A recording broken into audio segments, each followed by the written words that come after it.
বন্ধুরা, মিসলেনিয়াস পরীক্ষার অ্যান্সার কির রেসপন্সের আগামীকাল হচ্ছে শেষ দিন, অর্থাৎ 16ই ডিসেম্বর পর্যন্ত সময় আছে। বহু পরীক্ষার্থী একটা সমস্যায় পড়ছেন যে কিভাবে এটা রেসপন্স করবেন। যারা যারা এখনো করে উঠতে পারেননি তাদের উদ্দেশ্যে এটাই বলবো যে আপনারা পাবলিক সার্ভিস কমিশনের ওয়েবসাইটে যাবেন, সেখানে গিয়ে আপনারা ক্যান্ডিডেটস কর্নারে প্রবেশ করবেন। সেখানে দেখবেন অ্যান্সার কি রেসপন্স, সেটা ক্লিক করলেই মিসলেনিয়াসের অ্যান্সার কি রেসপন্সের জায়গাটা চলে আসবে। সেই অ্যান্সার কি রেসপন্সের জায়গায় গিয়ে আপনার রোল নাম্বার এবং ডেট অফ বার্থ দেবেন এবং সেগুলো দিয়ে তারপরে ভেতরে প্রবেশ করবেন। আমি তো এর থেকে ভেতরে ঢুকতে পারবো না, ফলে বাকি কাজটা আপনাদেরই করতে হবে। তবে হ্যাঁ, এনরোলমেন্ট নাম্বার যেটা, সেটা কিন্তু আপনার দেওয়ার প্রয়োজন নেই। আপনার ডেট অফ বার্থ এবং রোল নাম্বার দিলে আপনি এটা করতে পারবেন।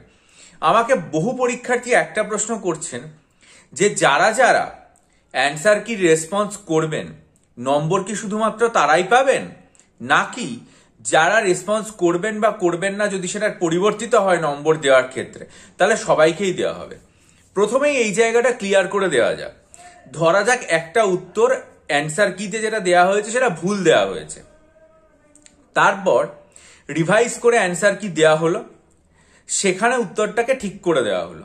তাহলে যে ঠিক উত্তরটা দেওয়া হলো সেটা যে সমস্ত পরীক্ষার্থীরা সেই অ্যান্সারগুলো দিয়েছেন তারা প্রত্যেকেই সেটাতে নম্বর পাবেন, কোনো সমস্যার জায়গা নেই। অ্যান্সার কি রিভাইজ করে ভুল হওয়া বা কোনো একটা উত্তরে সব পরীক্ষার্থীকে নম্বর দেওয়া হবে এটা যদি পাবলিক সার্ভিস কমিশন সিদ্ধান্ত নেয়, সেখানে কখনো কোনো ডিসক্রিমিনেশন করা হয় না যে কে রেসপন্স করলো আর কে রেসপন্স করলো না। সেটার জন্য সমস্ত পরীক্ষার্থীরা তাতে নম্বর পান এবং সেটি নম্বরটা সবার ক্ষেত্রেই সমানভাবে উপকার করা হয়।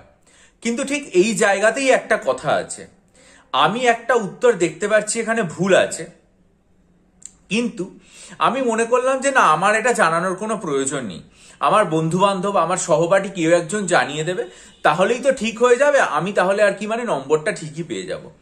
আমি আপনাদের কাছে অনুরোধ জানাচ্ছি এই রকম জিনিস কেউ করবেন না। কারণ অলরেডি কিন্তু আমি আমার চ্যানেলে আলোচনা করে দিয়েছি মোটামুটি 5-6খানা যে প্রশ্নে ভুল আছে। তারপরেও শুনলাম যে ঘড়ির ব্যাপারে একটা প্রশ্নে ভুল আছে। অনেকে বলছেন যে আরো একটা প্রশ্নে ভুল আছে, সেটা হচ্ছে হেডকোয়ার্টার। আমি সেটা এখনো পর্যন্ত নিজে যাচাই করে দেখিনি, কিন্তু কোনো একটা প্রশ্নে হেডকোয়ার্টার জানতে চাওয়া হয়েছিল, সেটাতে অনেকের মনে হচ্ছে উত্তরটা ঠিক নেই। ফলে আপনাদের যার যার যে যে সুনির্দিষ্ট উত্তরগুলো মনে হচ্ছে ভুল আছে, সেগুলো উপযুক্ত যে প্রমাণ সেটা সহ অবশ্যই পাবলিক সার্ভিস কমিশনকে জানাবেন।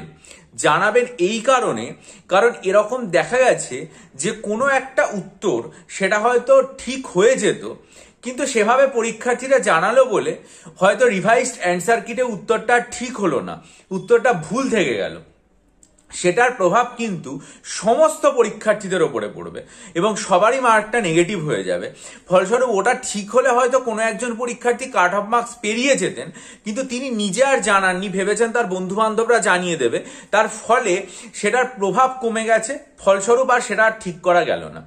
এখন আপনারা তো সবাই একটা জিনিস বুঝতেই পারছেন যে যত বেশি করে আপনারা রেসপন্স করবেন, যত বেশি আপনারা প্রমাণগুলো তাদের সামনে উপস্থিত করবেন, ফলে তাদের ওপর সেই প্রভাবটা বিস্তার করা যাবে যাতে যে ভুল উত্তর রয়েছে সেটা যাতে ঠিক করে দেওয়া যায়। ঠিক আছে, তাই আমি আপনাদের পরিষ্কার বলবো, যার যে উত্তরটা মনে হচ্ছে ঠিক নেই সেটা আপনারা নিজেরা একবার যাচাই করে নিয়ে পারলে উপযুক্ত তথ্য প্রমাণ সহ সুনির্দিষ্ট জায়গায় গিয়ে প্লেস করে দেবেন। কোনো অবস্থাতেই আপনার বন্ধু বান্ধব, আপনার সহপাঠী, আপনার দাদা দিদি ভাই বোন তারা করছে কি করছেন না এই জিনিসটা ভাববেন না, কিন্তু এটা আপনি করেছেন, আপনার দায়িত্ব এটা ঠিক করে দেওয়া। কারণ চাকরিটা যখন আপনি পাবেন তখন আপনার জীবনই সুরক্ষিত হবে, আপনারই ভবিষ্যৎ ভালো হবে, সেটা কিন্তু অন্যদের সাথে শেয়ার হবে না।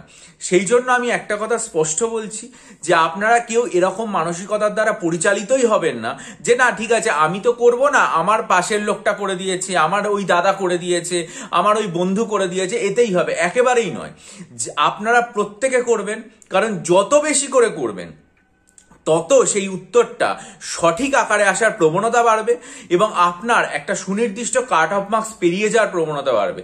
কারণ এক্ষেত্রে মনে রাখবেন নেগেটিভ মার্কিং কিন্তু অনেকটা বেশি। ঠিক আছে, তাই অন্যের ওপরে দায় চাপিয়ে দিয়ে নিজে চুপচাপ বসে থাকবেন না, এটাই আমার আপনাদেরকে বলা।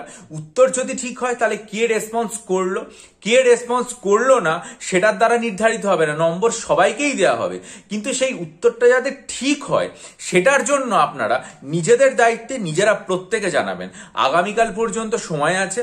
আমার চ্যানেলে আমি আলোচনা করে দিয়েছি অলরেডি 5-6টা প্রশ্ন নিয়ে, আজকে আরো বললাম, তাও আপনারা প্রত্যেকে নিজেরা একবার ভেরিফাই করে নেবেন, কারণ আমার থেকে আপনারা অনেক বেশি লেখাপড়া করেন এবং বইপত্রের সাথে সংযুক্ত জানেন। যেগুলো যার মনে হচ্ছে অ্যানোমালি রয়েছে তারা সেগুলো উপযুক্ত তথ্য প্রমাণ যদি দেওয়ার জায়গা থাকে, কারণ আমি তো ক্যান্ডিডেটস কর্নারের ভেতরে গিয়ে আর তারপর প্রবেশ করতে পারবো না, সেই জায়গাতে রোল নাম্বার এবং ডেট অফ বার্থ দিয়ে ঢুকে আপনার যে বক্তব্য সেটা ওখানে প্লেস করে দেবেন। আমার মনে হয় যে কালকের মধ্যে এটা করে দিন, এবং নিশ্চয়ই পাবলিক সার্ভিস কমিশন যখন রিভাইসড অ্যান্সার কি আসবে তখন আমি আমার চ্যানেলে সেটা জানিয়ে দেবো। চ্যানেলটা সাবস্ক্রাইব করে নিন, বেল আইকন প্রেস করে দিন। আর যদি মনে করেন মিসলেনিয়াস পরীক্ষা এবং ক্লার্কশিপ পরীক্ষার ডেসক্রিপটিভ বাংলা, ইংরেজি এবং ডেসক্রিপটিভ কারেন্ট অ্যাফেয়ার্সের স্টাডি মেটেরিয়াল নিতে চান আমার থেকে, তাহলে 4th ডিসেম্বরের ভিডিও আমার চ্যানেলে খুব মনোযোগ দিয়ে দেখে ডিসক্রিপশন বক্সেতে আমার ইমেল আইডির মাধ্যমে যোগাযোগ করবেন। বহু পরীক্ষার্থী নিয়েছেন, উপকৃত হয়েছেন, আশা করি তারা অনেকেই নেবেন। এবং আরো একটা কথা বলার, অনেক পরীক্ষার্থীর ইমেল এখনো পড়ে আছে, সবাইকে আমি এখনো রিপ্লাই দিয়ে উঠতে পারিনি, অত্যন্ত দুঃখিত এবং আপনাদের কাছে ক্ষমা প্রার্থী।